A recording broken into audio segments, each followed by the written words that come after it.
Alors aujourd'hui, nous allons continuer l'étape 3, c'est-à-dire le montage de notre maquette HTML sous WordPress.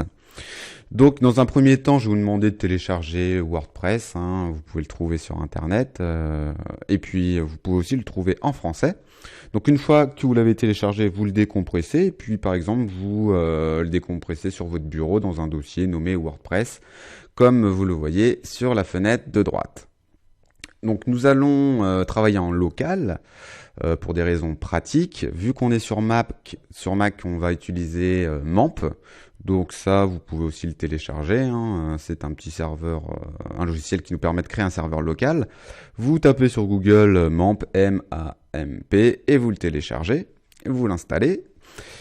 Et si vous êtes sur Windows, eh bien, il vous suffit de télécharger EasyPHP, qui est aussi un petit logiciel dédié à la création d'un serveur local. Donc, dans un premier temps, ce qu'on va faire, c'est qu'on va venir créer une base de données. Donc là, nous, on va venir cliquer sur ouvrir la page d'accueil. Et puis, juste un petit peu plus bas, vous voyez qu'il y a un lien phpMyAdmin. On vient cliquer dessus. Et on vient cliquer en haut sur base de données. Et là, on va venir taper Team8. Ou vous tapez ce que vous voulez. Hein. Là, on clique sur créer. La base de données Team8 a bien été créée. Donc c'est bien, on peut quitter la fenêtre. Et maintenant, on va venir cliquer sur préférences dans Apache. Et là, vous voyez, on peut cliquer sur choisir pour tout simplement choisir le chemin de notre dossier WordPress qui est sur le bureau. Donc on clique dessus, on clique sur ouvrir. Le chemin est OK. On valide. Donc maintenant on clique sur ouvrir la page d'accueil. Et là vous voyez, MAMP il nous donne déjà toutes les infos MySQL qui vont nous servir pour l'installation de notre WordPress. Donc notamment le hôte, le user et le mot de passe. Donc là on va pas se servir de l'utilisateur, mais on va vraiment se servir de user et de mot de passe qui sont root et root, hein, c'est les mêmes. Donc du coup maintenant on va venir dans sa barre d'adresse en haut, on supprime de MAMP jusqu'à la fin, on valide. Et là, il nous dit qu'il ne semble pas y avoir de fichier de wp-config, c'est normal. Hein. On clique en bas sur créer un nouveau fichier de configuration. On clique sur c'est parti. Et puis là, on va venir renseigner plusieurs infos.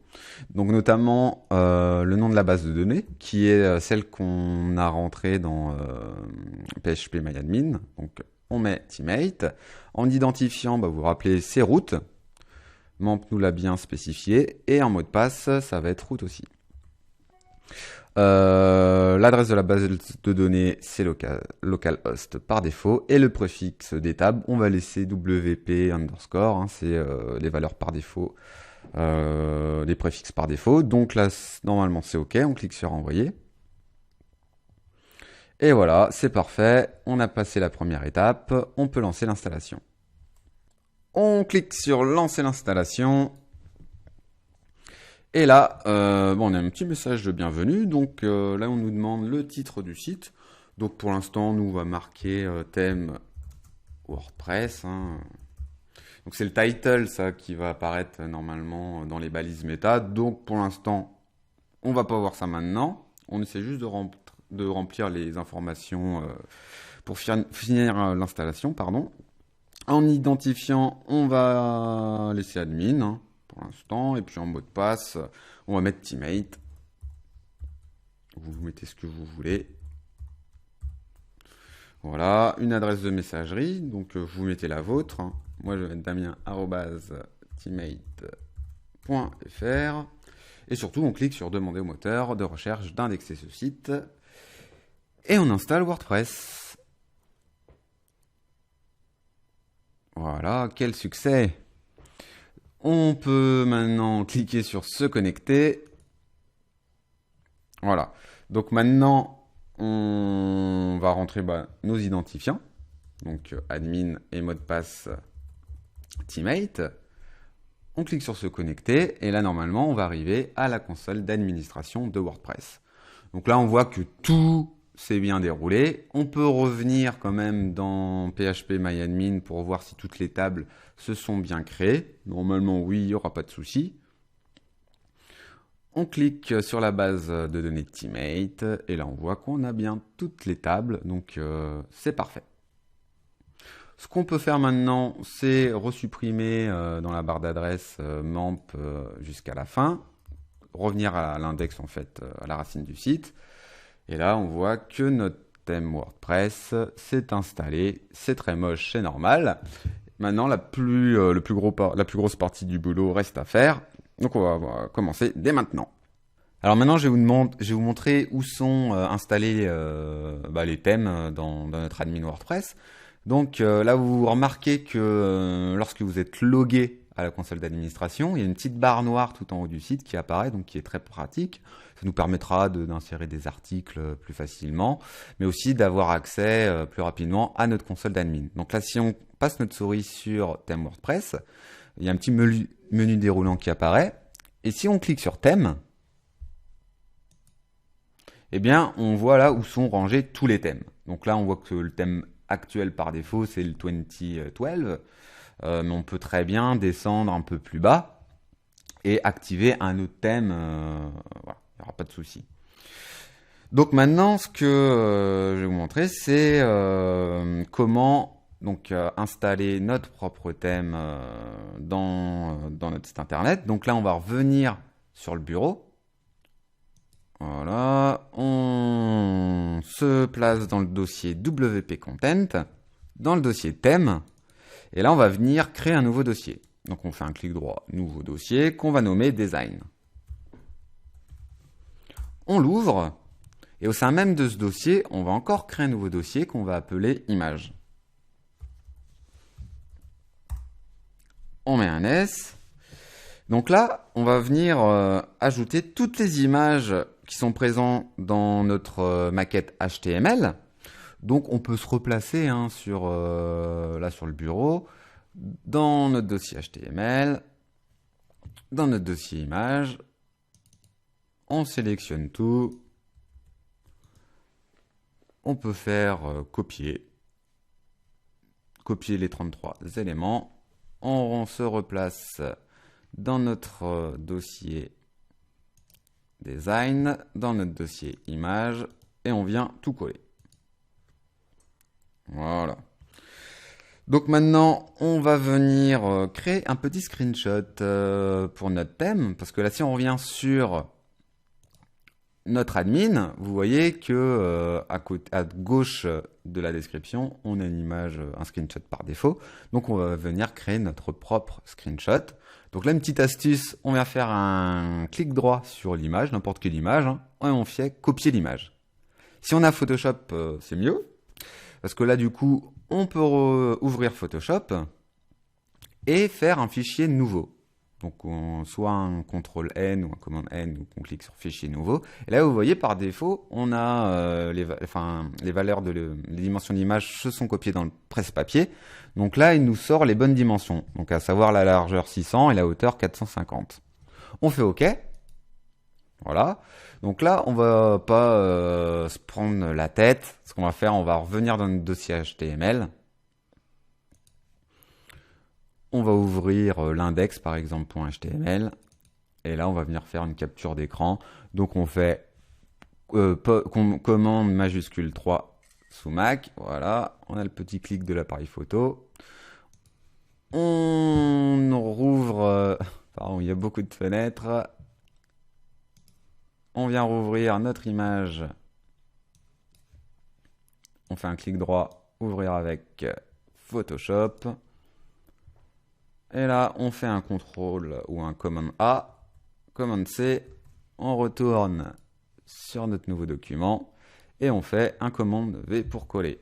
Donc là, c'est un peu trop gros. On fait un commande T ou un CTRL T. On appuie sur Shift pour garder le ratio. Et on va venir tout simplement réduire l'image. Bon, on va pas laisser la barre d'adresse en haut parce que ça fait un peu moche. Donc on n'hésite pas, on peut soit remonter l'image, zoomer un petit peu. Voilà, bon après, libre à vous de faire un joli screenshot. Voilà. On enregistre notre image, on fait fichier enregistré pour le web. Et puis, on va venir la mettre en PNG 24. On clique sur enregistrer. Donc là, on clique sur bureau. Et on vient chercher notre WordPress. On tape screenshot. On peut même venir tout déployer, ce sera plus simple. On se replace dans le dossier WP Content, dans le dossier thème, dans le dossier design, et ici à la racine, on enregistre. Donc voilà, le screenshot est en place. Par contre, petite faute qu'on vient rectifier. J'ai mis 2N, donc voilà, hop, 2E, 1N, c'est parfait. Donc ce qu'on va faire, c'est qu'on va retourner dans WP Content dossier thème. Et là, on va venir dans le dossier, un dossier par défaut, par exemple ici le 2012, et on va venir tout sélectionner. Donc on fait un CTRL A ou un Command A, sauf le rtl.css et le screenshot.jpeg qu'on a déjà. Donc, on fait un CTRL-C ou un Command-C, on retourne dans notre dossier design, et là, on vient tout coller. Voilà. Là, on peut retourner dans l'admin WordPress. On peut actualiser. Et là, vous voyez que par magie, notre screenshot apparaît, qu'on peut l'activer et tout, sauf que vous voyez, le titre et l'auteur, ça reste les infos par défaut de WordPress. Donc, on va voir comment changer ça. Donc, on va retourner dans notre dossier, dans notre style.css, dans le dossier design. On vient l'ouvrir. Et là, vous voyez qu'il y a beaucoup de commentaires. Et si on descend plus bas, qu'il y a tous les styles du thème. Donc, on va venir tout supprimer, sauf les commentaires. Donc, on part du bas. Toc, et on remonte jusqu'à auteur, jusqu'à description, là. Toc, on vient tout supprimer. Et là, le theme name, on va le changer. On va mettre Design Teammate ou n'importe quoi. Voilà. Le thème, ça, on peut supprimer la deuxième ligne. Auteur, on peut mettre Teammate ou Tartampion. On s'en fout. Et puis, deuxième ligne, on peut supprimer aussi. Et surtout, on vient fermer les commentaires. Voilà. Là, on enregistre. On va se replacer. On peut regarder sur l'admin si voir si ça a bien fonctionné. Normalement, oui, on actualise. Hop, là, on voit 2010. Design Teammate, pardon, à gauche, Teammate, par Teammate, donc c'est parfait.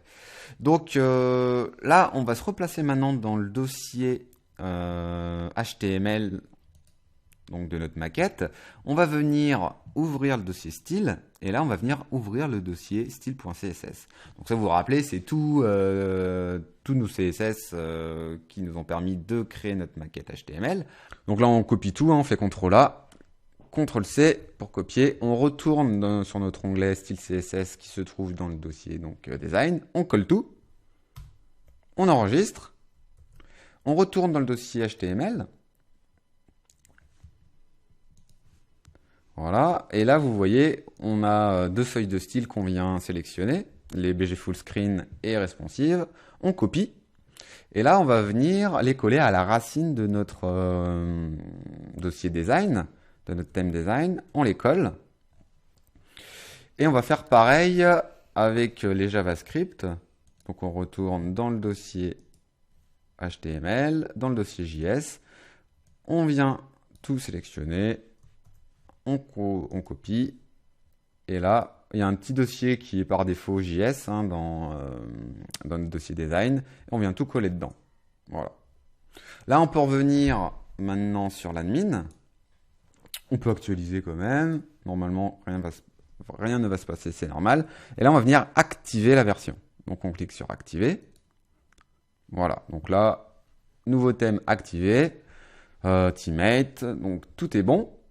Là, on peut venir cliquer sur la barre d'adresse en haut, supprimer WP admin, etc. Donc là, voilà, Donc là, nos CSS sont bien en place, mais on n'a pas d'index ni rien, donc c'est un petit peu le foutoir, c'est normal. Eh bien, c'est parti, on va pouvoir commencer à travailler nos fichiers PHP. Donc là, dans un premier temps, on va s'occuper du fichier header qui se trouve tout simplement à la racine du dossier design. Donc on va venir l'ouvrir. Et donc on clique sur ouvrir. Et ce qu'on va faire, c'est qu'on va se replacer dans notre dossier HTML et on va ouvrir en même temps la page HTML présentation.html. Voilà. Donc là, on va retourner dans notre page header. Et en fait, on va venir modifier à partir de la balise body. Donc on vient cibler la balise body qui se trouve à la ligne 34 et on va venir supprimer tout ce qui est en dessous. Voilà. On peut enregistrer. Donc en fait, ce qui est présent au-dessus de cette balise, eh bien c'est tout simplement les informations placées par défaut avec le précédent thème. Mais bon, ça on va pas y toucher, on va le laisser en place. Donc on va faire un petit copier-coller de maintenant de nos appels CSS et JavaScript qui se trouve dans la page présentation.html. Donc on va venir tout simplement les copier. Donc de la ligne 11 à la ligne 25, mais on ne copie pas le style, l'appel du style .css qui est juste au-dessus. On copie et on va venir le coller directement à la ligne 32, juste avant la fermeture de la balise head. Voilà. Et là, on enregistre. Alors là, il faut faire attention. Donc ici, nous avons mis les CSS à la racine du site et non dans un dossier spécifique. Donc en fait, on va devoir supprimer, vous voyez, le mot style devant chaque appel. Comme c'est à la racine et ce n'est plus dans un dossier. Et là, de la même manière, nous allons devoir effacer dans nos 3 fichiers CSS les 2 petits points / images correspondant aux appels des images. Donc là, si on revient dans notre style CSS par défaut, vous voyez, au niveau, par exemple, de cette ligne, à la 112, on a 2 petits points / images. Donc ça ne va plus. Donc on va faire un petit CTRL F directement. Et là, dans la fenêtre rechercher, on va venir taper 2 points / image. Et dans notre fenêtre juste en dessous, remplacer, on va taper image /. On clique sur document actif. Et là, on peut cliquer sur recherche suivant ou surtout remplacer. Ce sera peut-être plus simple. Remplacer tout. Toc, et là, il vient de tout nous remplacer, c'est parfait. On enregistre. Vous voyez qu'il y a un petit onglet style CSS juste à côté qui correspond au HTML de la formation précédente. Donc là, il nous est plus utile, on peut le supprimer. Et on va venir ouvrir maintenant les 2 autres CSS qui correspondent donc au responsive.css. On va faire exactement pareil, CTRL F. Ça garder par défaut nos valeurs qu'on a renseignées. Donc on clique sur remplacer tout. Voilà, on enregistre. Et le dernier qu'on va ouvrir qui s'appelle bg-fullscreen.css. On fait exactement pareil, CTRL F, on remplace tout. Voilà, et on enregistre. Donc maintenant on va revenir sur notre header.php. Et puis on va exécuter une petite nouvelle fonction. Donc devant nos appels au nouveau CSS et JavaScript, on va ajouter, donc juste après les guillemets du href, on va taper ouverture de balise, point d'interrogation, PHP, blog info, parenthèse, petit guillemet, template, underscore, directory. On n'oublie pas de fermer avec les petits guillemets, fermer la parenthèse, point virgule, espace, point d'interrogation, fermeture de balise, et voilà. On copie-colle parce qu'on est feignant, et on le colle juste à la ligne en dessous, au niveau du href. Et pareil au niveau des appels JavaScript, on se place au niveau du src, et puis on n'oublie pas de rajouter un petit slash devant, juste après la fonction. Voilà. un petit slash, et sur le dernier, un petit slash. Et ici, on n'oublie pas au niveau du fixe, et voilà, et on enregistre. Donc si on met pas cette fonction, eh bien WordPress ne pourra pas trouver où se trouvent les différents fichiers ajoutés. Donc cette fonction affiche le chemin complet d'où se trouve la page. Donc là, on va tester nos appels, voir s'ils fonctionnent bien. Donc je vous propose de retourner sur la page présentation.html et on va venir installer tout simplement le petit slider d'image en full screen jQuery. Donc on vient de tout copier, hein, ce qui est entre les commentaires image d'arrière-plan et fin image d'arrière-plan. On copie, on retourne dans header.php et juste après la balise body, on vient coller nos appels, on enregistre. Là, on retourne sur notre navigateur et on actualise. Et là, comme par magie, nos appels ont bien été pris en compte. Donc là, image 1, image 2, donc c'est parfait. Donc là, ça bug un peu au niveau du texte, hein, c'est normal. On va pouvoir donc passer à la suite.